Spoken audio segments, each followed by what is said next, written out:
Tidak lama kemudian, pertemuan darurat di Tentara Timur pun diadakan.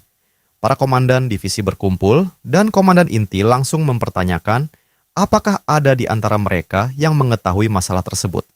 Tidak ada yang menjawab. Suasana menjadi semakin tegang. Salah satu anggota keluarga akhirnya mengakui bahwa Tentara Timur memang beberapa kali terlibat dalam penelitian sihir hitam demi meningkatkan tubuh mereka agar lebih cocok menggunakan teknik pedang Black Tiger. Namun ia juga mengakui bahwa semua itu merupakan tindakan memalukan yang sekarang ia sesali. Komandan divisi pertama kemudian melangkah maju dan meminta agar seluruh akar kejahatan serta praktik sihir hitam yang telah menyebar di dalam legiun dibersihkan tanpa sisa. Ia bahkan meminta hukuman dijatuhkan kepada dirinya jika diperlukan. Mendengar itu, Komandan inti akhirnya mengambil keputusan. Ia memanggil Junsu dan memberinya tanggung jawab yang sangat besar. Demi menjaga objektivitas penyelidikan, ia ingin Junsu memimpin investigasi menyeluruh terhadap seluruh Tentara Timur. Junsu tentu saja terkejut.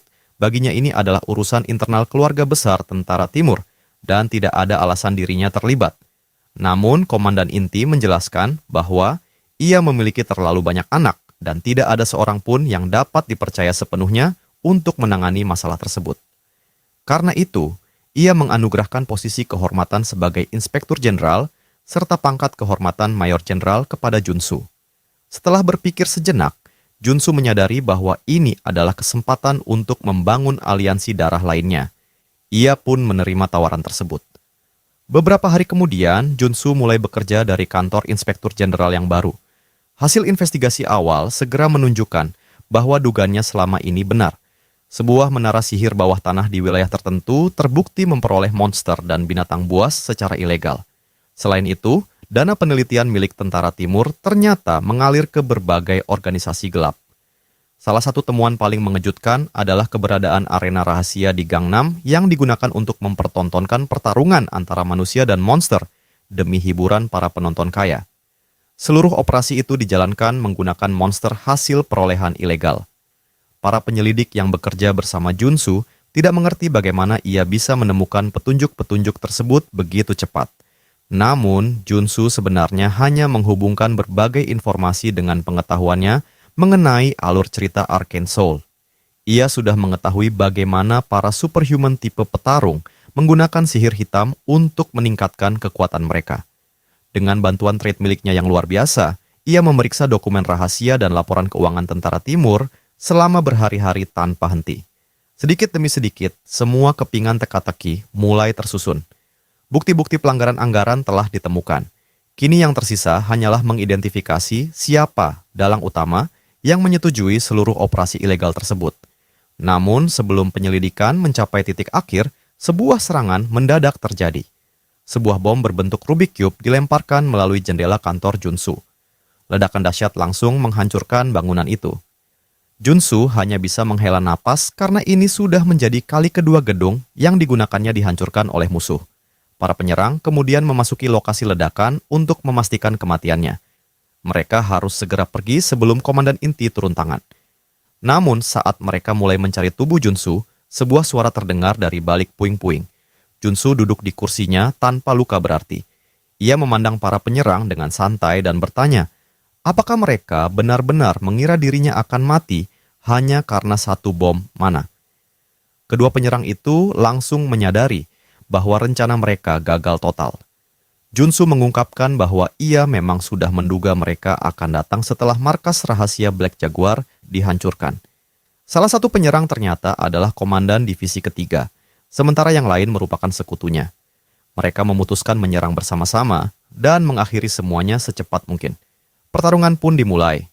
Kedua pendekar macan putih itu menunjukkan kemampuan luar biasa yang jauh melampaui lawan-lawan sebelumnya.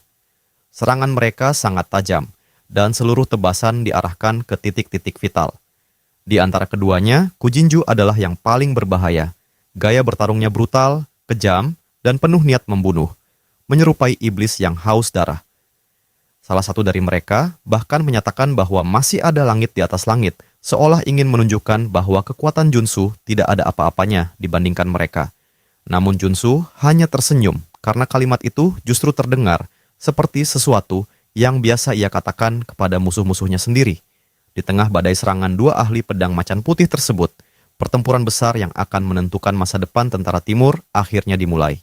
Meskipun Junsu berhasil menahan rentetan serangan haus darah yang dilancarkan kepadanya, kedua lawannya terus memburunya tanpa memberi kesempatan bernapas.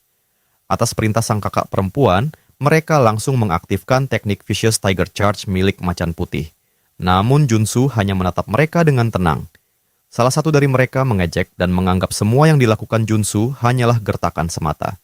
Bagaimanapun juga, menurut mereka Junsu hanyalah seorang superhuman level 7.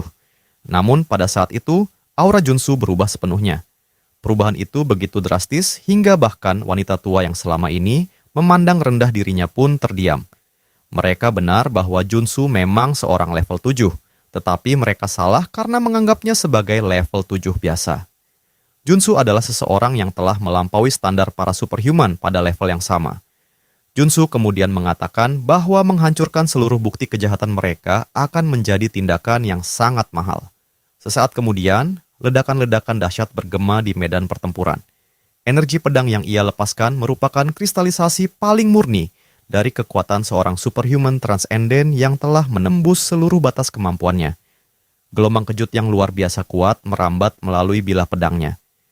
Dalam kondisi normal, hantaman balik sebesar itu seharusnya membuat serangan berikutnya melambat. Namun Mars Sword Teknik berbeda. Teknik itu bahkan memanfaatkan ledakan dan gaya pantul untuk menghasilkan serangan berikutnya dengan lebih cepat dan lebih kuat. Lawannya berteriak marah, tetapi Junsu bergerak seolah mampu melihat masa depan. Dengan serangan yang nyaris seperti milik dewa, tebasannya membelah medan perang dan memaksa semua orang mundur. Wanita tua itu semakin murka ketika luka lamanya kembali terasa akibat tekanan dari serangan Junsu. Ia tidak bisa menerima kenyataan bahwa seorang anak muda berani menantangnya seperti ini. Dalam kemarahannya, ia memutuskan untuk membunuh Junsu tanpa ampun. Semua martabat yang selama ini ia banggakan seolah lenyap begitu saja. Baginya, Junsu hanyalah seekor cacing yang tidak pantas berdiri di hadapannya. Ia pun memutuskan memperlihatkan kekuatan yang diperolehnya melalui sihir hitam, kekuatan yang dahulu ia gunakan untuk menyembuhkan luka-luka yang didapat saat bertarung melawan monster. Pada saat itulah Junsu mengetahui bahwa ia telah menemukan pelaku yang sebenarnya. Bukti tambahan tidak lagi diperlukan. Wanita tua itu kemudian mengaktifkan teknik pedang Black Tiger miliknya dan bentrokan kekuatan pun terjadi. Namun hasilnya jauh dari yang ia harapkan. Wanita tua itu tidak mampu menahan tekanan yang diberikan Junsu. Ia bahkan tidak dapat memahami bagaimana seorang petarung seperti Junsu mampu menggunakan pedang Black Tiger dengan tingkat kesempurnaan yang melampaui dirinya sendiri. Bagi Junsu, jawabannya sangat sederhana. Ia adalah pewaris sejati dan penguasa sesungguhnya dari teknik pedang Black Tiger. Dengan mengaktifkan 6 trait yang berkaitan dengan gaya bertarung tersebut, Junsu menghancurkan pertahanan wanita tua itu dan mengalahkannya tanpa kesulitan berarti. Setelah pertempuran berakhir, Komandan Inti Tentara Timur memuji kerja keras Junsu. Berkat tindakannya, mereka berhasil memulihkan kedisiplinan dalam Tentara Timur. Ketika Junsu bertanya mengenai nasib mereka yang terlibat dalam aktivitas ilegal, Komandan Inti menjelaskan bahwa ia telah menghukum mereka secara pribadi. Namun kemudian ia bertanya apa yang menurut Junsu seharusnya dilakukan terhadap para pelaku. Dengan hati-hati Junsu menjawab bahwa karena mereka telah menyerangnya pada malam hari dan berusaha menghancurkan bukti, mereka seharusnya menerima hukuman berat sesuai hukum militer. Mendengar jawaban itu, Komandan Inti menghela napas dan mengakui bahwa ia berharap memiliki seorang putra seperti Junsu. Ia merasa gagal mendidik anak-anaknya sendiri dan menganggap hidupnya telah berlalu sia-sia. Junsu segera membantah perkataan itu. Ia mengingatkan Komandan Inti bahwa tanpa jasanya, Korea Selatan mungkin sudah musnah sejak Perang Dunia Kedua. Dalam dunia Arcane Soul, negara itu bertahan bukan karena kemenangan sekutu, melainkan berkat perlawanan para pejuangnya. Selain itu, Komandan Inti juga memiliki kontribusi besar dalam perang.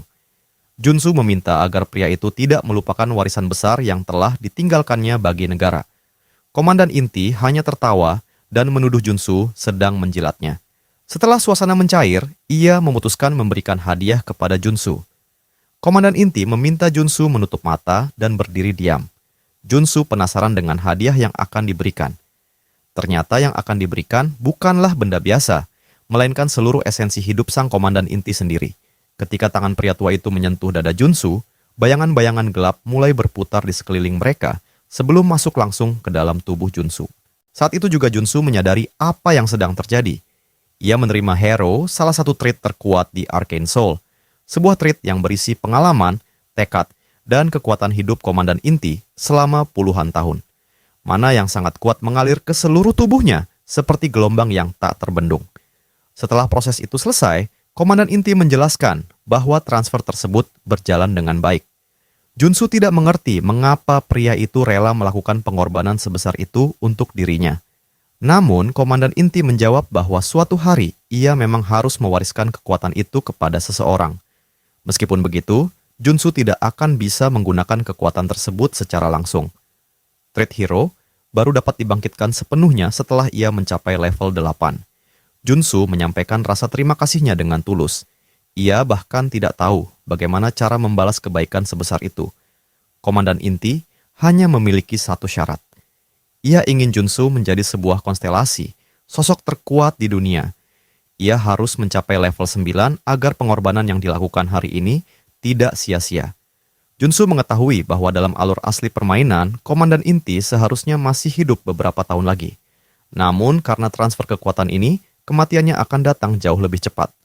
Kini pertanyaannya adalah apakah Junsu mampu mencapai level 9 dalam waktu 1 tahun?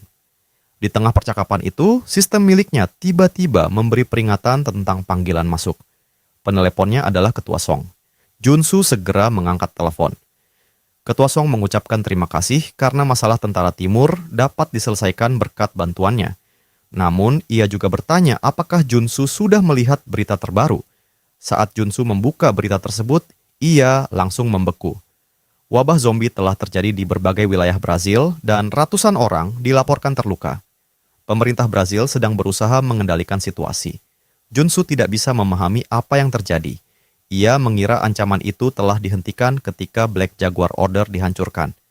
Namun, tampaknya setelah gagal di Seoul, mereka tetap melanjutkan rencana mereka di Brazil. Yang membuatnya semakin bingung adalah fakta bahwa Corpse Dragon sudah mati. Jika demikian, mengapa wabah zombie masih terjadi? Ketua Song kemudian menjelaskan bahwa lokasi yang ditemukan melalui bukti-bukti hasil penyelidikan ternyata cocok dengan pusat wabah yang sedang berlangsung saat ini. Lokasi tersebut adalah Sao Paulo, kota terbesar di Brazil. Nama kota itu langsung membangkitkan ingatan Junsu. Di sanalah divinitas yang hilang milik Black Jaguar berada. Di sana pula Dewa Bijak Poka bersemayam. Musuh mereka berniat mencuri benih milik Dewa Poka dengan cara membangkitkan Spectral Army. Menyadari bahaya yang mengancam, Junsu segera berangkat menuju Brazil. Tak lama kemudian, ia tiba di kuil Agung Sao Paulo. Junsu memahami alasan sebenarnya di balik wabah zombie yang sebelumnya terjadi di Seoul. Tujuan utama Black Jaguar Order adalah menciptakan sebanyak mungkin mayat untuk digunakan dalam ritual besar mereka. Jika Ordo Mamakila tidak bertindak cepat, divinitas Dewa Poka akan direbut, dan Black Jaguar akan dibangkitkan kembali. Junsu tidak bisa membiarkan rencana saintes berjalan sesuai keinginannya. Di kuil itu, Junsu disambut dengan hormat oleh Grand Patriarch Ordo Mamakila. Sang Grand Patriarch mengaku telah mendengar reputasi Swordmaster Junsu, terutama setelah kejadian di Great Rift. Ia juga mengetahui bahwa para anggota cabang Great Rift pernah menyaksikan langsung tindakan Junsu. Junsu meminta maaf karena baru sekarang sempat mengunjungi mereka. Grand Patriarch menjawab bahwa hal itu tidak masalah karena mereka hanya menjalankan tugas mereka sebagai pelayan bulan. Ketika Great Rift meluap, Ordo Mamakila selalu mengirimkan Sage Guard untuk menahan serangan spesies dunia lain, sama seperti Guardians League yang menjaga labirin besar Hen. Grand Patriarch kemudian bertanya, apa alasan Junsu datang terburu-buru ke tempat itu? Junsu menjelaskan bahwa ia memiliki informasi penting mengenai Black Jaguar Order. Mendengar nama itu, Grand Patriarch langsung terkejut karena kelompok tersebut memang telah lama menjadi ancaman bagi Dewa Poka. Junsu lalu mengungkapkan teorinya bahwa wabah zombie yang sedang berlangsung hanyalah langkah awal dari rencana yang jauh lebih besar. Menurutnya, Black Jaguar Order sedang berusaha memanggil Spectre King ke Sao Paulo. Grand Patriarch hampir tidak percaya dengan pernyataan tersebut. Baginya mustahil makhluk undead seperti itu dapat muncul di kota yang berada di bawah perlindungan seorang dewa. Untuk meyakinkannya, Junsu menunjukkan bukti-bukti yang berhasil ia kumpulkan. Meskipun demikian, Grand Patriarch tetap sulit mempercayai sepenuhnya perkataan seorang pendatang. Junsu memahami keraguannya. Bagaimanapun juga, Dewa Poka yang melindungi kota itu masih belum sepenuhnya matang, sehingga belum mampu mendeteksi ancaman yang mendekat. Namun Junsu tetap memohon agar mereka mempertimbangkan peringatannya sekali lagi. Ia tidak mengerti mengapa dirinya harus bersusah payah membantu negara yang bahkan bukan tempat tinggalnya. Namun jika mereka mengabaikan ancaman ini, bukan hanya Brazil yang akan hancur. Bencana yang jauh lebih besar akan segera melanda seluruh dunia. Junsu memahami bahwa apa yang ia katakan mungkin terdengar asing bagi pihak Ordo Mamakila. Namun meskipun demikian, sang priest tetap menolak bantuannya. Priest itu meminta maaf dan menjelaskan bahwa ia tidak bisa terlibat dalam sesuatu yang berpotensi mengganggu dewa yang mereka layani. Ia hanya berharap perjalanan pulang Junsu berlangsung dengan aman. Mendengar jawaban itu, Junsu menyadari bahwa situasinya menjadi jauh lebih sulit. Tanpa bantuan Ordo Mamakila, menemukan lokasi kemunculan Spectre King akan sangat rumit. Apakah ia harus menunggu sampai wabah zombie berikutnya terjadi? Untuk pertama kalinya setelah tiba di Brazil, Junsu merasa kehabisan rencana. Di tengah kebuntuan itu, sebuah suara yang sangat dikenalnya tiba-tiba memanggilnya. Junsu menoleh dan mendapati saintes dari kultus Old Father berdiri di sana. Ini adalah pertemuan ketiga mereka. Wanita yang selama ini menjadi dalang berbagai peristiwa mengerikan justru muncul dengan begitu santai, seolah tidak bersalah. Junsu menyindir saintes yang sampai harus datang jauh-jauh ke Brazil. Saintes membalas bahwa dirinya juga tidak pernah menyangka harus menempuh perjalanan sejauh itu. Saintes kemudian mengatakan bahwa semua itu terjadi berkat seseorang yang sedang berdiri tepat di depannya. Junsu langsung menyadari satu hal penting. Saintes berada di level 8. Jika pada level-level sebelumnya ia masih bisa mengalahkan lawan yang satu tingkat lebih tinggi, maka level 8 adalah ranah yang sama sekali berbeda. Itu adalah wilayah yang sudah melampaui manusia. Saat ini, mustahil baginya mengalahkan Saintes. Saintes lalu bertanya apakah Junsu memiliki pertanyaan untuknya. Ia yakin Junsu pasti menyimpan banyak pertanyaan. Namun Junsu menjawab bahwa ia tidak membutuhkan jawaban apapun darinya. Ia akan menemukan semuanya sendiri. Ia meminta saintes menyingkir dari jalannya. Mendengar itu, saintes justru menutup pintu mobil dengan keras dan mengajukan sebuah pertanyaan yang mengejutkan. Ia bertanya apakah Junsu sebenarnya berasal dari dunia lain. Junsu terdiam. Saintes menjelaskan bahwa ia dahulu mengira sosok penyelamat yang diramalkan berasal dari dunia yang sama dengannya, sehingga ia melakukan ritual pemanggilan. Pengakuan itu membuat Junsu terkejut. Jadi selama ini dialah orang yang memanggilnya ke dunia Arkan Soul. Saintes mengaku awalnya mengira ritual itu gagal. Namun sekarang, ia berpikir mungkin ritual tersebut justru berhasil melampaui harapannya. Junsu langsung mengingat perkataan Gaia dan berbagai petunjuk yang pernah ia dapatkan sebelumnya. Para dewa pernah menjelaskan bahwa siapapun yang berhasil memanggil jiwa dari dunia lain akan mengalami kerusakan jiwa yang sangat parah dan kemungkinan besar tidak akan bertahan hidup. Junsu lalu bertanya, apa yang sebenarnya telah dikorbankan saintes untuk melakukan ritual itu? Jika pemanggilan itu memang berhasil, pasti ada harga yang harus dibayar. Saintes kemudian mengungkapkan kebenarannya. Ia mengorbankan seluruh masa depannya. Tidak hanya itu, ia bahkan mengorbankan jiwanya sendiri. Junsu benar-benar tidak bisa memahami kegilaan wanita itu. Dengan pengorbanan seperti itu, saintes bahkan tidak akan bisa bereinkarnasi setelah kematiannya. Namun saintes tidak menyesal sedikit pun. Menurutnya, ketika dunia sedang menuju kehancuran, reinkarnasi tidak memiliki arti apa-apa. Daripada terus bereinkarnasi tanpa tujuan hingga akhirnya menjadi pupuk kosmik bagi alam semesta, ia lebih memilih menggunakan seluruh hidupnya untuk sesuatu yang menurutnya bermakna. Setelah mengungkapkan masa lalunya, saintes kembali menawarkan ajakan yang sama kepada Junsu. Ia meminta Junsu berhenti berkeliaran dan menyerahkan tubuh serta jiwanya kepada Old Father. Menurutnya, memang benar Old Father tidak bisa lagi dibangkitkan secara sempurna, namun rencana selalu bisa berubah mengikuti keadaan. Saintes menjelaskan bahwa Old Father kini hanya membutuhkan wadah yang lebih kecil. Ia menyamakan situasi itu seperti pedang kecil yang cukup digunakan oleh dewa kecil. Ketika Junsu menebak bahwa yang dimaksud adalah Sage God, saintes membenarkannya dengan santai. Menurutnya, All Father akan turun ke dunia sebagai Sage God dan terus bereinkarnasi dari generasi ke generasi untuk melindungi dunia ini. Dengan cara itu, semua bencana yang telah diramalkan akan menghilang. Jika All Father memperoleh kekuatan dengan memanfaatkan takdir seorang manusia dari dunia lain seperti Junsu, maka ia akan mampu memerintah dunia dan menjaga kestabilannya selamanya.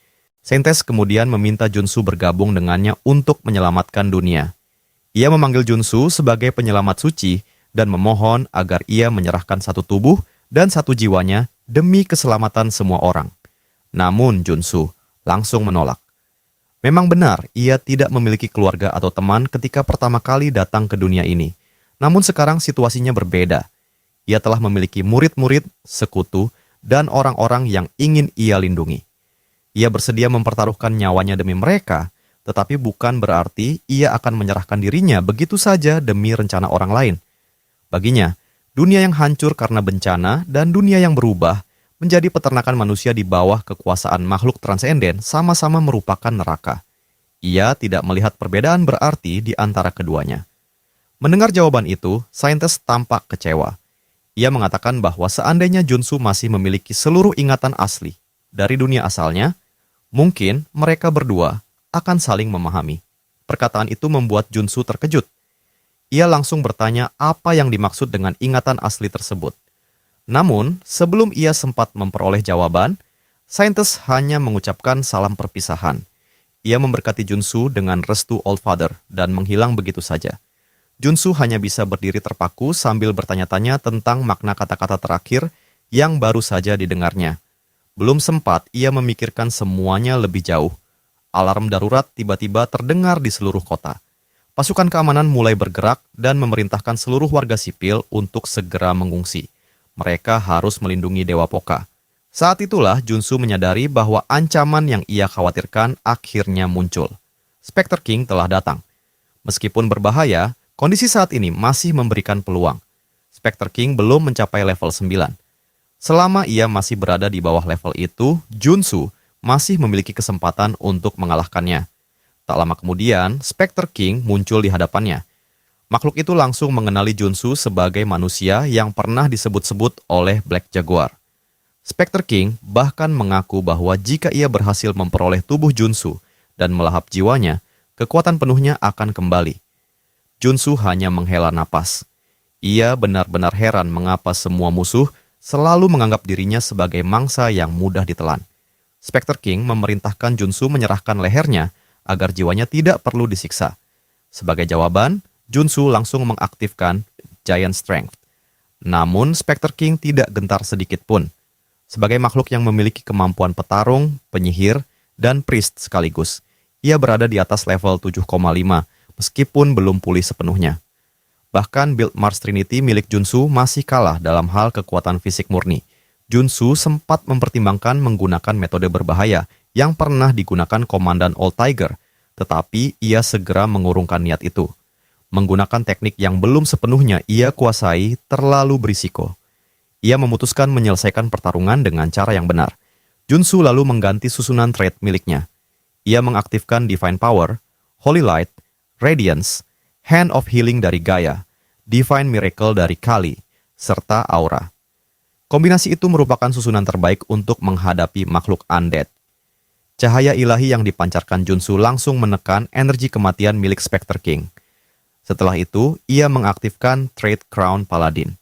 Pertarungan pun dimulai, kedua pihak saling bertukar serangan dengan kekuatan yang setara. Spectre King mengakui bahwa Junsu memang luar biasa, tetapi ia tetap menganggap semua perlawanan itu sia-sia. Kemudian, kemampuan unik milik Spectre King diaktifkan. Debuff mengerikan bernama Reverse Heaven mulai bekerja. Satu persatu trait ilahi Junsu menghilang. Divine Power terhapus, Holy Light lenyap, Radiance menghilang, Hand of Healing musnah.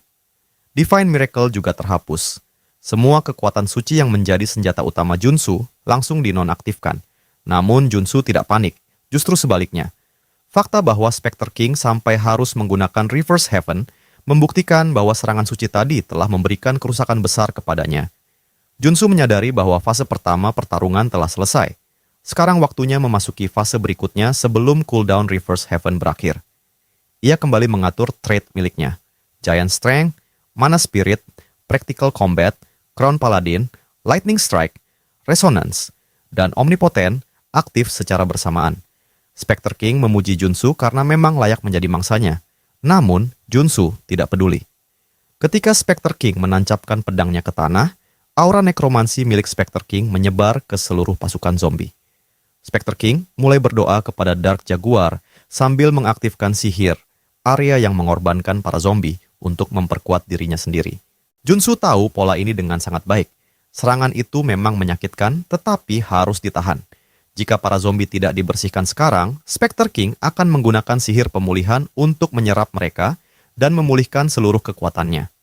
Menyaksikan kemampuan regenerasi sebesar itu membuat Junsu merasa kemampuan tersebut sudah melampaui batas kewajaran. Namun, sekarang semuanya berjalan sesuai rencananya. Fase pertama berhasil diselesaikan. Tanpa membuang waktu, Junsu langsung menyiapkan fase kedua. Ia mengaktifkan trait yang diperoleh dari berbagai pertempuran hidup dan mati sebelumnya. Life Rage, Frenzy. Kemudian, ia menumpuk semuanya menjadi triple stacked Berserker build yang sangat berbahaya. Aura kekerasan dan niat bertarung meledak keluar dari tubuhnya. Kini, pertarungan yang sesungguhnya akhirnya dimulai. Junsu kini bertarung dalam kondisi berserk sepenuhnya. Pertarungan antara dirinya dan Spectre King berubah menjadi adu tebas pedang yang brutal. Namun perlahan, Junsu mulai memperoleh keunggulan. Spectre King memperhatikan sesuatu yang menarik dari lawannya dan penasaran berapa lama Junsu dapat bertahan. Namun, Junsu sama sekali tidak berniat menyerah. Ketika Spectre King menggunakan Wraith's Grasp, kemampuan pengendali yang memaksa target tertarik dan terbelenggu, Junsu berhasil membebaskan diri dengan memanfaatkan mana barrier. Baginya, kemampuan itu hanya dapat diatasi dengan mana yang cukup besar. Spectre King mulai merasa aneh karena Junsu seolah mengetahui seluruh kemampuan dan pola bertarungnya. Tentu saja Junsu mengetahui semuanya, karena dalam kehidupan sebelumnya, ia telah membunuh makhluk itu ratusan kali di dalam permainan. Setelah itu, Junsu memanggil Palutor. Kilat emas turun dari langit dan fase burst damage pun dimulai. Dengan palu yang dipenuhi sihir suci, Junsu menghujani Spectre King dengan serangan bertubi-tubi yang menghasilkan kerusakan berulang kali, hingga monster itu terlempar jauh. Meski demikian, Spectre King ternyata jauh lebih tangguh daripada yang diperkirakan. Pada saat yang sama, efek samping trait Frenzy mulai menyerang tubuh Junsu. Status mana Rampage muncul dan menghancurkan pembuluh darah, serta sarafnya dari dalam. Junsu tahu ia hanya perlu bertahan sedikit lebih lama. Spectre King mengakui kekuatan omnipoten yang digunakan Junsu sangat mengesankan, tetapi menurutnya, kondisi Junsu sekarang justru menyedihkan. Sebagai balasan atas kegigihan Junsu, ia memutuskan untuk mengorbankan sebagian kekuatannya juga. Akhirnya, fase terakhir pertarungan dimulai. Spectre King melepaskan serangan area berskala besar. Serangan itu cukup untuk melumpuhkan jantung manusia biasa dalam kurang dari 1/10 detik. Namun saat menggunakan teknik tersebut, Spectre King tanpa sadar membuka titik lemahnya. Menyadari kesempatan itu, Junsu langsung mengaktifkan seluruh trait yang dimilikinya untuk melancarkan serangan penutup. Kondisinya sudah sangat buruk karena efek frenzy dan berbagai debuff dari Spectre King terus menggerogoti tubuhnya. Bahkan dengan seluruh trait yang ia miliki, ada batas kemampuan yang bisa ia tahan. Karena itu, Junsu harus mengakhiri pertarungan secepat mungkin. Spectre King menganggap usaha Junsu sia-sia dan kembali menggunakan Reverse Heaven. Junsu langsung menyadari bahaya besar yang akan terjadi.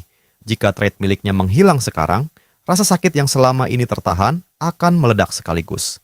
Dan itulah yang terjadi. Darah mulai menyembur dari seluruh tubuhnya. Spectre King mengakui bahwa Junsu adalah pahlawan paling luar biasa yang pernah ia lihat, tetapi menurutnya, saat itulah kisah sang pahlawan akan berakhir. Dengan satu tebasan pedang yang dahsyat, Spectre King yakin Junsu telah mati. Namun ia melakukan kesalahan fatal karena lengah. Spectre King terlambat menyadari keberadaan Golden Fleece yang dimiliki Junsu. Artefak itu memberikan efek kebal dan memantulkan serangan lawan. Memanfaatkan kesempatan tersebut, Junsu menusukkan pedangnya tepat ke dada Spectre King. Spectre King menolak menerima nasib seperti itu, dan sebagai balasan, ia menembus tubuh Junsu dengan tangan kosong. Ia berniat menyeret Junsu mati bersamanya. Kondisi tubuh Junsu yang sudah hancur membuatnya tidak mampu menghindar. Untuk sesaat, ia merasa dunia dan alam semesta mulai menjauh darinya. Namun di ujung kegelapan selalu ada cahaya. Tepat sebelum kematian menjemput, trait Narrow aktif. Trait itu meniadakan satu serangan kritis dan memulihkan HP penggunanya. Berkat itulah Junsu berhasil selamat. Ketika membuka mata, Junsu mendapati dirinya berada di sebuah ranjang rumah sakit. Ia ternyata dirawat di rumah sakit Sao Paulo yang berafiliasi dengan Ordo Mama Quilla. Grand Patriarch menjelaskan bahwa para priest mereka menemukan Junsu di medan perang dan menyembuhkannya. Mereka sempat khawatir karena mengira penyelamat Sao Paulo tidak akan pernah bangun lagi. Junsu merasa gelar penyelamat terlalu berlebihan dan meminta mereka berhenti memanggilnya demikian. Setelah memastikan kondisinya baik-baik saja, Junsu langsung menanyakan peralatan miliknya. Grand Patriarch menjelaskan bahwa semua barangnya disimpan dengan aman, termasuk perlengkapan milik Spectre King yang berhasil mereka kumpulkan. Mendengar itu, Junsu langsung membayangkan keuntungan besar yang bisa ia peroleh dari menjual barang-barang tersebut. Grand Patriarch kemudian meminta maaf karena sebelumnya sempat mengabaikan peringatan Junsu. Namun Junsu tidak mempermasalahkannya, karena bahkan dirinya sendiri tidak menyangka Spectre King akan muncul jauh lebih cepat dari yang diperkirakan.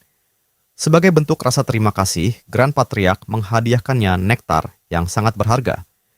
Selain itu, mereka juga menyerahkan sebuah chip data yang ditemukan setelah menyerbu markas Black Jaguar di Sao Paulo. Berdasarkan penyelidikan mereka, lokasi tersebut merupakan sumber wabah zombie yang terjadi.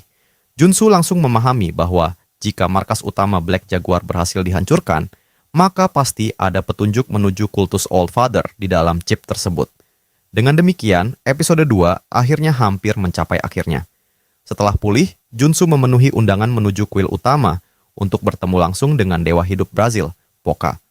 Poca menyambutnya dengan ramah dan mengakui bahwa dirinya hampir mati akibat rencana Black Jaguar. Menurut takdir awal, ia seharusnya diculik dan disiksa hingga tewas. Namun takdir itu berubah saat Junsu menusukkan pedangnya ke jantung Spectre King. Poca menjelaskan bahwa meskipun kekuatan dewanya belum sempurna, ia masih dapat melihat sekilas masa depan.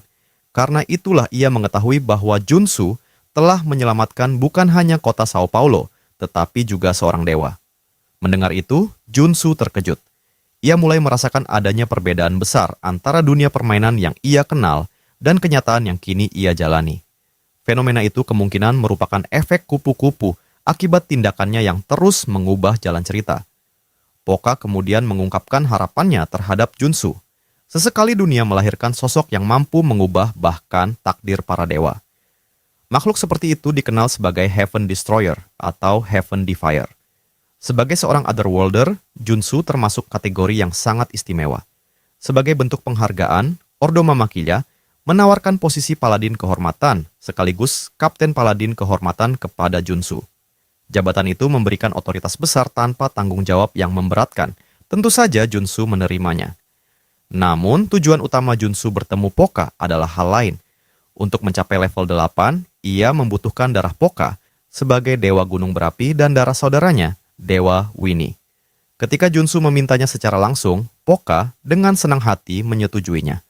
Tidak lama kemudian, Junsu juga menerima hadiah luar biasa lainnya dari Ordo Mama Quilla, yaitu sebuah pesawat supersonik bernama Sky Harpy. Pesawat itu bernilai miliaran dan memiliki kecepatan maksimum Mach 4. Saat Junsu mengaktifkan jalur udara sihir dan mendorong kecepatannya hingga 5.000 km per jam, ia benar-benar terkesima. Kecepatannya jauh melampaui kendaraan manapun yang pernah ia gunakan sebelumnya. Dengan pesawat tersebut, ia dapat mencapai tujuan berikutnya dalam waktu singkat. Kini ia telah memperoleh bukti, sekutu baru, darah dewa, serta sumber daya yang dibutuhkan. Saatnya mempersiapkan pertempuran terakhir melawan saintis dan kultus Old Father. Untuk itu, Junsu memutuskan menuju kutub utara guna memburu makhluk-makhluk dunia lain non-humanoid yang dibutuhkan untuk kenaikan level berikutnya. Bahkan badai salju sekalipun tidak akan mampu menghentikan langkahnya. Junsu kini bisa pergi kemana saja dengan benda itu. Betapa beruntungnya dia. Namun, masih ada banyak hal yang harus ia peroleh untuk mencapai level 8. Episode kedua sebenarnya sudah berakhir sepenuhnya, tetapi masih ada satu peristiwa terakhir yang berkaitan dengan Saintes. Peristiwa itu adalah saat perang melawan Ordo Old Father pecah. Meskipun Junsu memiliki beberapa sekutu yang dapat diandalkan, ia masih belum yakin apakah ia mampu mengalahkan Saintes yang telah mencapai level 8. Untuk melakukannya, Junsu harus menjadi lebih kuat daripada dirinya saat ini. Mencapai level 7 dengan mana core yang diperolehnya dari keturunan bintang adalah bagian yang mudah. Sebaliknya, mencapai level 8 membutuhkan usaha luar biasa besar dan keberuntungan yang sangat tinggi. Bahkan mencapai level 9 terasa lebih mudah daripada itu. Junsu teringat masa ketika semua ini hanyalah sebuah permainan. Dulu ia sering mengeluh bahwa game itu buruk karena pemain gratisan selalu berkembang sangat lambat. Namun, siapa sebenarnya Junsu? Ia adalah orang yang telah melalui proses tersebut puluhan kali. Ia sudah mengoptimalkan rute terbaik untuk mencapainya. Dan tujuan pertama dari rute itu kini berada tepat di hadapannya.